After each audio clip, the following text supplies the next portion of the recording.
a questão do arrependimento de Deus, né? Será que Deus se arrependeu, né?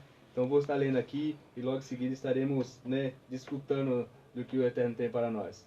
Está lá em Números, capítulo 23, a partir do verso 11, onde diz: Balaque disse a Bilã: que é isso que você me fez? Eu o trouxe aqui para amaldiçoar meus inimigos, e aqui você os abençoa?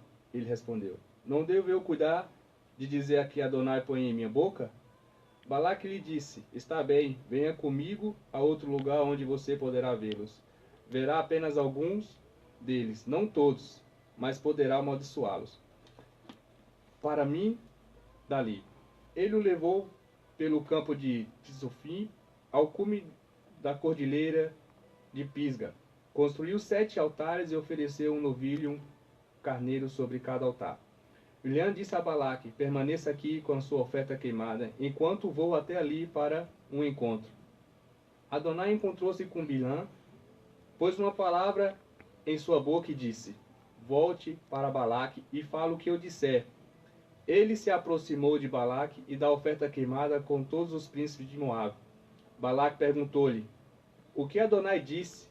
Então Bilhã fez este pronunciamento: levante-se, Balaque, e ouça. Volte os ouvidos para mim, filho de Tzipor. Deus não é um ser humano para mentir, ou um mortal para mudar de ideia. Quando ele diz uma coisa, a faz. Quando faz uma promessa, ele a cumpre. Veja, fui ordenado a abençoar. Quando ele abençoa, não posso reverter a bênção. Ninguém viu culpa em Jacó, ou percebeu perversidade em Israel. Adonai, o Deus deles, está com eles, e foi clamado rei entre eles. Amém. Glória a Deus. Muito interessante aí que o pastor Diogo leu aqui, é um estudo muito interessante. E essa tradução que é do Dr. David Stern, né, é uma tradução muito, no caso, importante para o pastor Diogo, porque ele traduziu aí como mudar de ideia, né, e seria uma tradução mais correta. Verdade. Né, porque nós temos aí no hebraico, nós vamos usar um pouquinho as palavrinhas hebraicas para a gente entender um pouquinho mais esse estudo. A palavra aí é o verbo nahan, né? Nahan significa um tipo de arrependimento, né? Esse verbo nahan, pastor Diogo, ele é utilizado 45 vezes no Velho Testamento como arrependimento, né? E é usado 60 vezes como algo de consolar, né? E dependendo do contexto que a gente vai entender o significado, porque nas traduções convencionais, né, por exemplo, nós vamos pegar na Bíblia João Ferreira de Almeida, tá ali a palavra arrependimento, tá ok? É uma tradução errada? Não, é uma tradução correta. Só que seria um arrepender, né, diferente do que as pessoas têm um entendimento. Porque, pastor João, quando a gente estuda as escrituras nos originais, nós vemos que existe diferença na literatura portuguesa com a literatura hebraica, né? É o que nós vamos abordar aqui agora.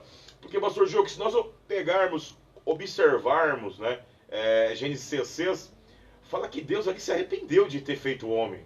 Né? É verdade, né? E fica uma coisa assim bem estranha, né? Exatamente. Como é que Deus se arrependeu, né, de criar o homem? Exatamente. E é utilizado, pastor Diogo, o mesmo verbo, que é o verbo nahan também, né? A diferença é que lá em Gênesis 6, o verbo nahan, Deus, ele está como agente passivo, né? Então, esse arrepender, né, é que Deus voltou atrás, né? Quando ele voltou atrás, ele observou, né, que ele fez o homem perfeito, né? E ali está no sentido de se arrepender, voltar atrás e se entristecer, no sentido de se lamentar, né, de ter visto o homem, né, o estado que o homem chegou ali, né? Porque nós pegarmos ali o contexto de Gênesis 6, nós vemos que a humanidade estava má na Terra, ela começou a se tornar má ali na Terra, né? E Deus, ele voltou atrás, ele observou lá na criação, lá no começo, e ele se arrependeu no sentido de entristecer. Tem muitas pessoas, tem muitos céticos que dizem assim, então Deus, ele errou de ter feito homem. Não é que ele errou. É a mesma coisa de você ter o seu filho, pastor Diogo, e você educar o seu filho no caminho certo, você criar ele com amor, e chega lá na frente, ele tropeça e faz tudo errado.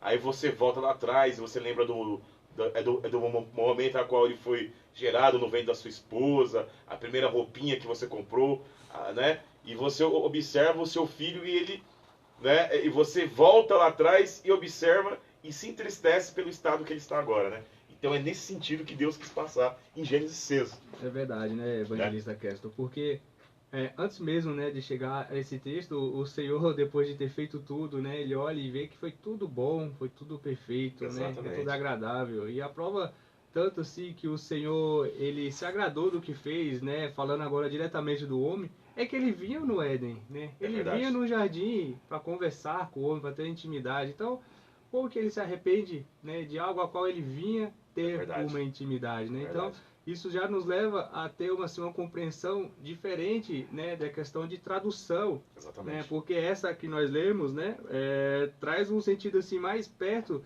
né, mais do amplo. Original, mais amplos, né? Mas como você falou, naqueles textos mais convencionais ao qual nós lemos, que muitas pessoas, né, usam mesmo como jargões de pregações, Deus não é homem para que minta, né, filho do homem, né, para que se arrependa. Né? E aí chega, e como é que fica essa questão agora, como você falou de Jesus, que o Senhor se arrependeu, né, do homem, né? E o Senhor não se arrependeu do homem jamais, ele apenas ficou triste com que a humanidade, para onde a humanidade se direcionou, né? Saiu totalmente da intimidade a qual tinha para distância, né? Exatamente, porque assim, pastor Diogo, geralmente as pessoas, elas pegam, lê esse texto aí que você leu de Números, capítulo 23, Deus não se arrepende, né?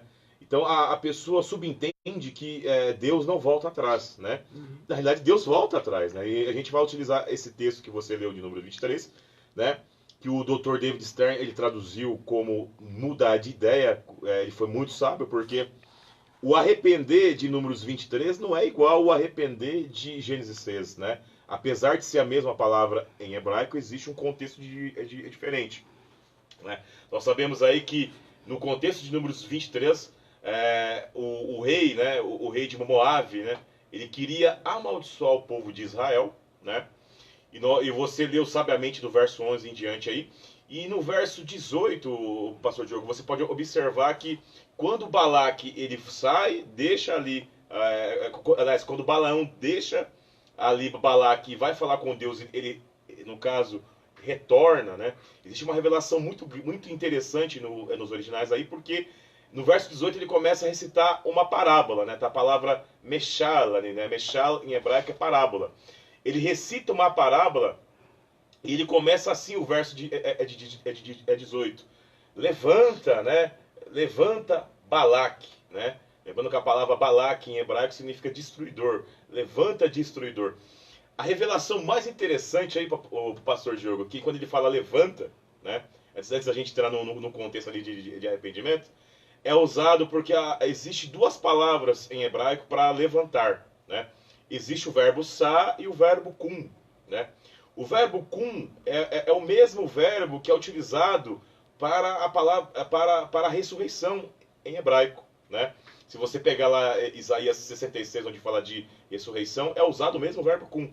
Então, quando esse texto foi escrito aí no verso 18 de Números 23, não foi usado o verbo sa, não é um simples levantar, mas é um levantar de se pôr de pé.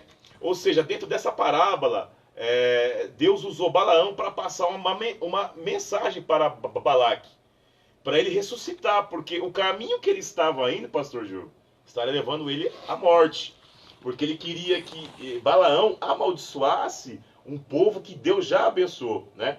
E como nós ensinamos lá na congregação, pastor Gil, nós sabemos que bênção em hebraico, né, é brahá, que significa poder, autoridade para ser próspero e bem-sucedido, né? Como que nós vamos poder amaldiçoar algo que Deus já abençoou? Né?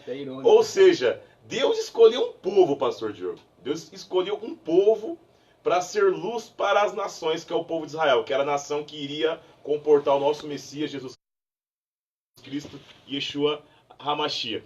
Deus fez promessas para esse povo, né?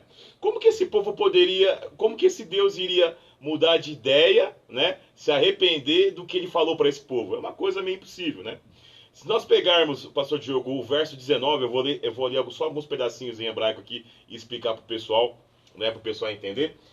O verso 19 começa assim: Loishel, né? Loishel significa não é homem-deus, né? Aí tem a palavra ve e hazev, que significa, né? Não é homem-deus e minta, né? Mentir em hebraico é kazev, né? Mas ali a pronúncia está yehazev, né? Não é homem-deus para que minta, né? Ben Adam, nem filho do homem para que se arrependa. Existe uma diferença muito grande, pastor Diogo. Por quê? A palavra ish em hebraico é homem, né? A palavra Adam em hebraico não é homem, né? A palavra Adam em hebraico significa espécie humana ou ser humano, né? Ou seja, Deus não é filho do homem para que minta, né? Para que dê para que ele transmita um falso testemunho, e nem filho da humanidade para que se arrependa. Mas esse arrepender aí, pastor Gil, que é muito interessante, é o se arrepender de mudar de ideia. Se Deus decretou algo na vida do povo de Israel, dele ser povo luz para as nações, ele não poderia voltar atrás do que ele já decretou, né? Então essa revelação é muito interessante, porque se nós pegarmos o restante do versículo, fala assim: Deus, né, ele não é filho da humanidade para se arrepender no sentido de mudar de ideia. Ele pode ter falado e voltar atrás, né? Ele pode dizer algo e não cumprir, né? O cumprir ali tá a palavra kimená, né? Kimená é cumprir em hebraico ali.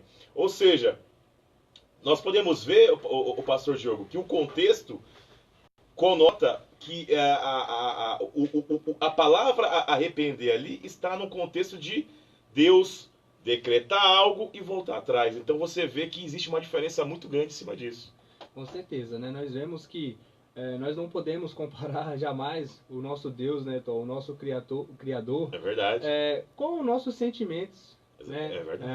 Algo que nós devemos entender, compreender, que o nosso Deus, ele é poderoso, ele é o Criador, tem a essência nele, a justiça nele, a eternidade nele. Então, como que eu vou poder comparar, né, o seu sentimento, a questão do meu arrependimento homem com Deus? Então, estou igualando o meu Deus a mim. Então, não tem como eu poder fazer isso, porque o meu Deus jamais vai se comparar. Né? Igual nós estávamos conversando, a questão do tempo, que é uma coisa que as pessoas conseguem entender com mais clareza, o tempo, né? De quando se fala tempo kairos, né? Com o tempo cronos, né? O tempo do homem e o tempo do Deus. É verdade. Né? Quando fala tempo do homem e tempo do Deus, todo mundo consegue entender. Mas quando fala amor de Deus, amor do homem, as pessoas acham que é a mesma coisa. Ah, Deus me ama. Calma, Deus ama sim, mas não é esse amor quando nós entendemos, não é esse amor nosso de paixão, não. O amor dele é um amor certo.